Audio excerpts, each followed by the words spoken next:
on your vehicle at I'm not too sure what store you went to, but one of those shops, they didn't put the O-ring around this piece right here, right there. It's supposed to be an O-ring. It's a rubber O-ring, and without that, you will have zero oil pressure.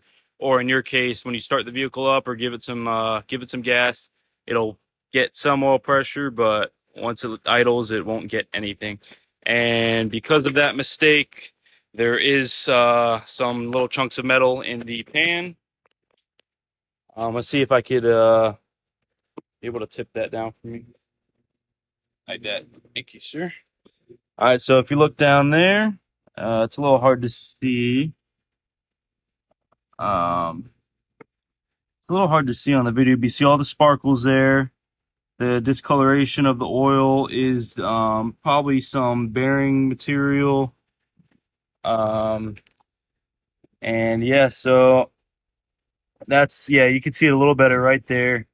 The discoloration of the oil, there's a little chunk down there of probably some sort of bearing material. So it's definitely going to need an engine.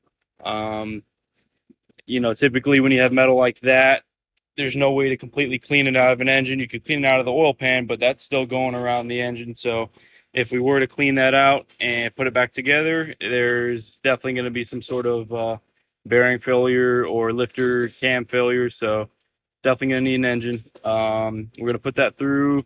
And if you have any questions, or concerns, you can speak to your service advisor. Other than that, hope you have a great day.